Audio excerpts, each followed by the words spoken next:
Welcome, ladies and gentlemen. I'm Aaron Dykes. This is the INFOWARS Nightly News. It is Thursday, April 5th, 2012. Coming up tonight, we have Sheriff Richard Mack to discuss the ongoing attacks against the Second Amendment, his new book, The Magic of Gun Control, and a whole lot more. He'll join us later, and we'll take a glimpse into just a few of the entries for our Become an INFOWARS Reporter contest. That's all coming up. Stay tuned. But first, the news. The moves for authoritarian control by the global warming globalists are becoming more transparent by the day. We have ongoing fallout over Professor Norgaard, who recently released her paper and attended this conference saying that global warming deniers, climate change deniers should be, quote, treated. That presumably refers to some kind of drugged treatment. And so we've had everything in the fallout of that, from banning our videos on YouTube. You heard Alex ranting about that yesterday on this show, today on the radio show, to attacking people like Rush Limbaugh and anyone else who isn't willing to toe this climate change line, which they admit is just for larger global control. Now they're scrubbing much of Professor Norgaard's work, deleting her papers. They're revising it, taking out that keyword treat, the deniers. And so now we have uncovered how Professor Norgaard urged Obama to, quote, ignore democracy and public opinion, and how she also endorsed none other than John P. Holdren, chief eco-science eugenicist in the White House and science advisor to the president. The climate change professor at the center of the latest scandal over her assertion that global warming skeptics were akin to racists and should be, quote, treated for having psychiatric disorder, wrote in a letter in which she praised Obama for hiring eugenicist John P. Holdren as his chief science advisor, while urging Obama to ignore public opinion and disregard democracy, and in favor of endorsing draconian climate change mandates. And we have her actual paper there. You could see the quotes.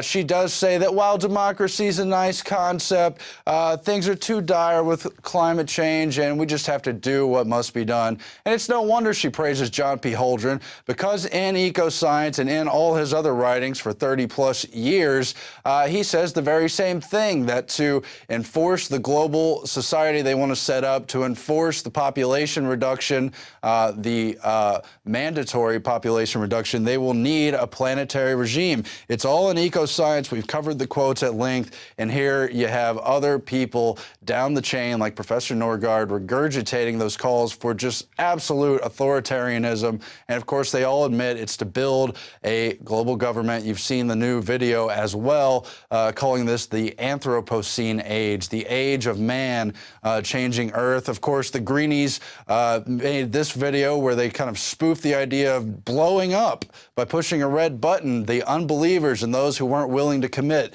to reducing their, quote, carbon footprint, to becoming more green. And all this is just coming undone as we see in more and more. They just want to take over society and also have an excuse to kill.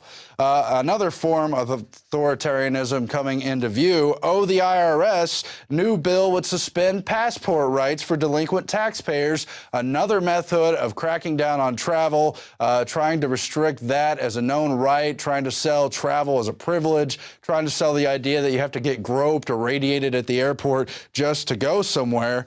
So this new bill is from Senator Barbara Boxer, someone familiar to the avenues and halls of tyranny. She's introduced Senate Bill 1813 to reauthorize federal aid highway and highway safety construction programs and for other purposes. And of course, buried in there is moving ahead for progress in the 21st Century Act, or MAP 21, which would allow the revocation or denial of a passport for anyone with unpaid taxes or tax delinquencies, but not if you're a member of the Obama administration, whether you're Geithner or whether you're the dozen or so others who are known tax cheats. Anyway, the BBC News reports that Chinese websites were defaced by Anonymous in an attack that was clearly in retaliation to the shutdown of a number of websites over the supposed internet coup that happened in China.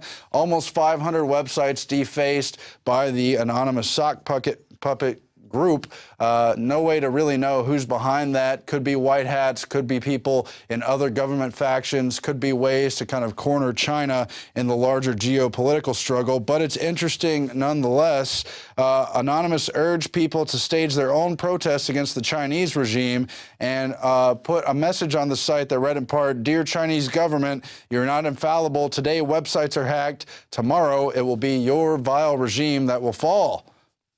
Now, we know about the infiltration of spies in the U.S. government, of course, in many other governments as well. Over the years, it's classically part of the Cold War, the Soviet infiltration, and, of course, the globalists in our own government who traded secrets.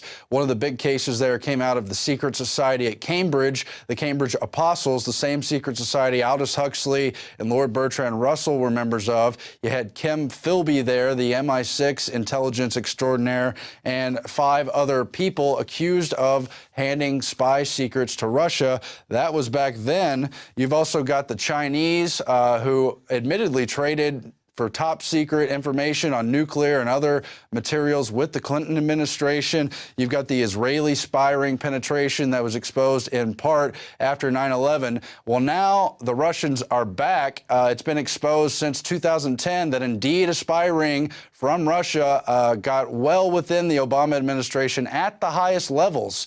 And even Vladimir Putin went on Larry King Live at the time and admitted this was going on, but basically said, it's no big deal. Yeah, we were up in your stuff, but it's not that important. We weren't going to do anything. It was kind of just a case backup plan. Anyway, we put together a package on that, laying out the depths of what may well be an emerging new Cold War as geopolitical tensions with Russia are ongoing. Don't forget, they have menaced Russia over and over and threatened to start World War III, and it's hardly over yet. Let's go to that package right now.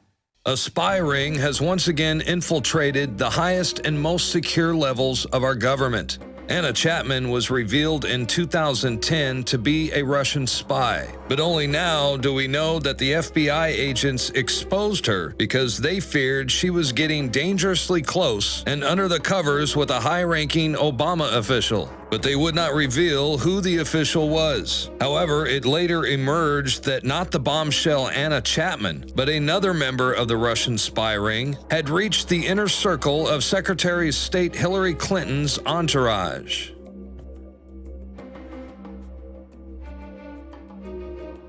Foreign spies were admittedly involved deep inside the inner workings of U.S. foreign policy. Putin played it down and said they were doing no harm. But is it a sign that a new Cold War is emerging? Or are we trapped in some kind of James Bond film? Tabloids even speculated why Hillary started dressing like a Bond villain. And now KGB boss Vladimir Putin, back in power, recently unveiled a new psychotronic weapon that attacks the central nervous system and turns humans into zombies.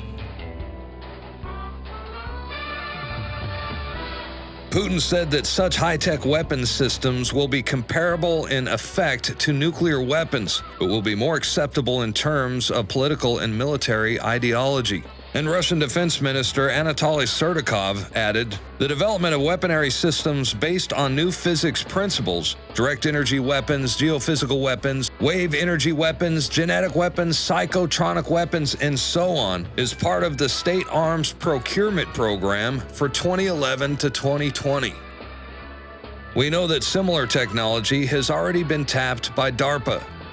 It was revealed in the wake of the Arab Spring and the contested Russian election that the U.S. had indeed intervened to tie Putin's hands on the grand chessboard.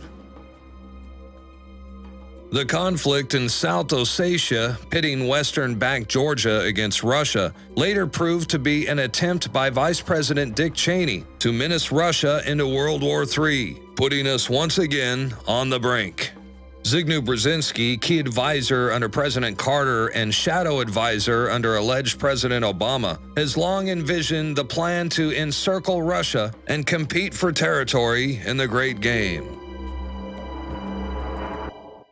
And so what a fascinating package. All the crazy stuff going on between the Russian and U.S. governments, all the clear behind-the-scenes collaboration, and what really are they building up to? And, of course, did the sexy spy Anna Chapman get inside the Obama administration? Did she know too much? Did she get too close to the official? Or was it Cynthia Murphy so close to Hillary Clinton? Did Hillary know who she was already and cooperate with her anyway? Or was this an exposure of even more vital national intelligence? Of course, it's the globalists at the CFR, at the Trilateral Commission, the Bilderberg level that includes Hillary and many others who are already so much of a threat to this country. But getting Russia involved is even crazier. But getting back into the globalist authoritarian regime under the guise of saving the environment, under the guise of leading society in this rational way, we have 83-year-old woman denied health care over her carbon footprint.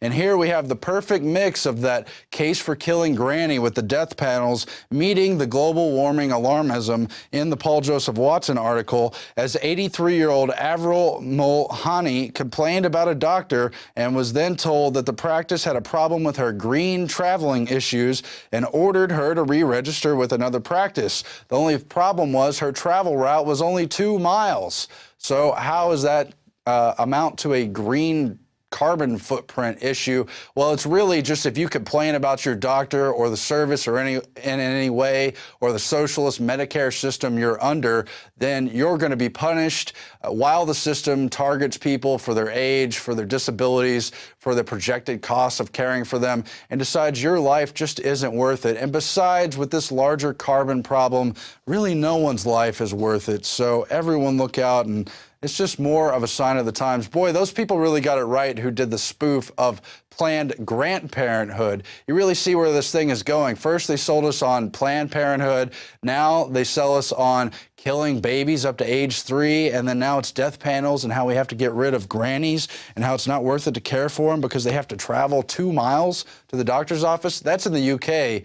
And unfortunately, it appears to be headed for the U.S. if they don't overturn Obamacare. Meanwhile, genetically modified stuff is just running rampant, going crazy. We've got the Natural News report from writer Jonathan Benson, Medical Madness. Researchers develop genetically engineered farm goats. That's farm with a PH as in pharmaceuticals that produce vaccines and milk. Of course, this isn't the first time you've heard of this. If you've been following INFOWARS, they also have pharmaceutical GMO crops they're developing and a whole lot more. And so instead of backing off of vaccines when they're proved dangerous, or backing off of GMO organisms when they're proved dangerous and that they're causing long-term sterility, third-generation sterility, organ failure, deformed babies, and more, let's combine the two. Let's amplify it. Let's magnify it. Let's fortify research and funding for GMOs for these vaccine crops, all while ignoring the fact that natural raw milk from mammals, including goats, cows, and more, have very good immunity properties already built into them. They don't even need to mess with goats. They already produce a great product that humans can benefit from directly, as well as the other mammals involved. But no, they want to rewrite the genetic code, make sure they have a patent over life, and try to control you through it, and try to force you to take this junk. Well, consumers may not be taking it. There has been a major victory, and I agree with some of the commenters. The GMO overlords will probably still try to get this stuff on the market, sneak it in various ways, but a major victory in Canada coming out this week as consumer rejection kills the GM EnviroPig as farmers feared pork market collapse. Now, you've got the Canadian organization Ontario Pork, you've got the University of Guelph and other entities who really designed this EnviroPig. They were going to modify something in the saliva that caused it to produce less phosphorus because the manure and the phosphorus content in pig manure is very environmentally damaging, and so they were going to save the earth by putting GM meat on the market for human consumption. And so this EnviroPig was going to be the first meat for human consumption likely to be approved on the market, but instead it was totally